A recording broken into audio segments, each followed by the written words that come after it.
Okay, well, just... Time of the gentlewoman has expired. The chair recognizes the gentleman from South Carolina, Mr. Gowdy, for 5 minutes. Thank you, Mr. Chairman. Thank you, Mr. Attorney General.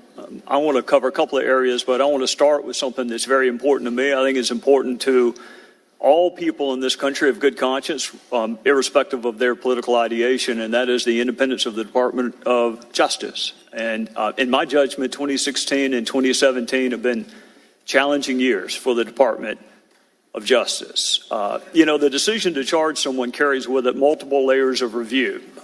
There's a grand jury, there's a petit jury, there's a trial judge, there are post-trial motions, there's appellate courts, there are courts of habeas corpus, and then there's the media, and then there's Congress. But the decision not to charge someone does not carry with it the same corresponding layers of review. But in some instances, it's every bit as important to understand why law enforcement did not do something and why prosecutors did not do something. I'm not interested in relitigating the FBI's decision not to charge Secretary Clinton. That decision's been made, it's been explained, and I'm not interested in relitigating it. I am, however, interested in reviewing 2016 and 2017 with respect to the Department of Justice. And Mr. Attorney General, there was a time when my colleagues on the other side of the aisle were interested in having some of these questions answered as well. It wasn't a year ago that some of my Democrat friends wanted Jim Comey investigated and prosecuted for a Hatch Act violation. That was 12 months ago.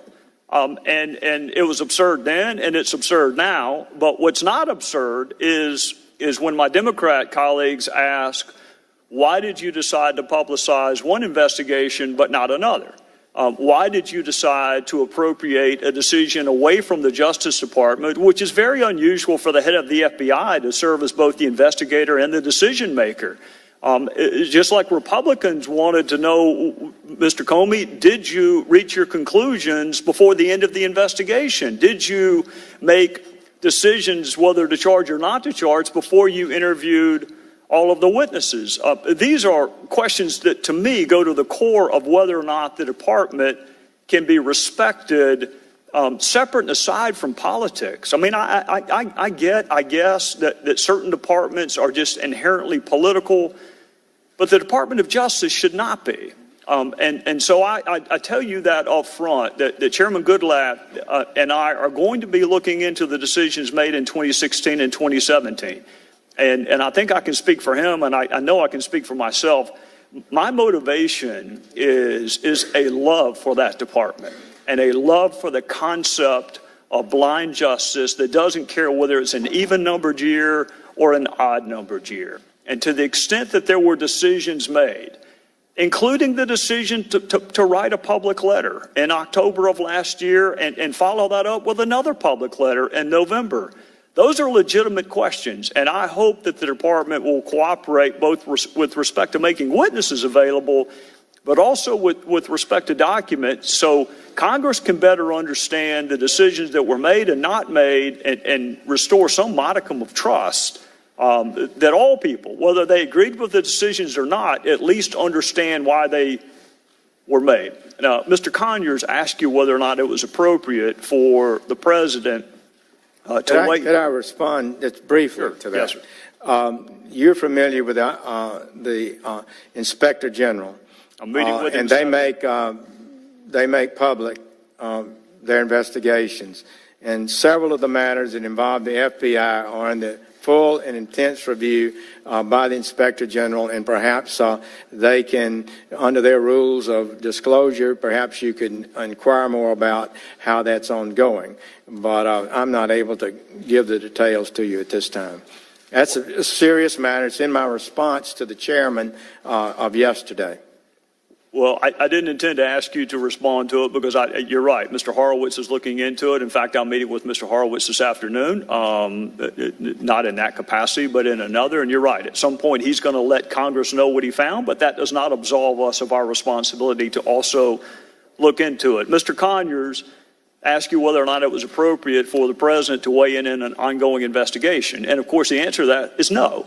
It is not appropriate. It's not appropriate in 2017. It wasn't appropriate when President Obama did it in the IRS targeting scandal. It wasn't appropriate when President Obama did it in the ongoing investigation into Hillary Clinton's server. It is never appropriate for a president to tell a Department of Justice what outcome it should reach. I just wish my friends on the other side had the same outrage when President Obama did it as they do now. I mean, I guess that's what this will be my last question to you. You're nominated by a president. You're approved by a Senate, but yet you work for a virtue. You work for a blindfolded woman holding a set of scales, and that is what makes our culture different. How do you restore people's trust, Republicans and Democrats, confidence in a Department of Justice when it seems like different rules apply depending on who's in power? The time of the gentleman has expired. The Attorney General will be permitted to answer. Well, it's a good question and an important question. We intend to do our work according to the established principles of the Department of Justice. We will not be infected by politics or bias. We will make only decisions we believe are right and just, and we're not going to use the department to unlawfully advance a political agenda. We're going to enforce the laws of this country effectively as Congress has passed them. And I am determined that when the years go by, that people will say this Department of Justice did not crumble. It stayed firm and true to the great principles that I was taught in the 15 years I served in the Department of Justice, 2.5 as an assistant, 12 as United States Attorney, and looking up to the Attorney General is somehow so far removed from me that it was beyond recognition. But now I'm in that position. I think I understand the gravity of it. I think I understand the importance of responding to your question, and we'll do our best. Yes, sir. Thank you.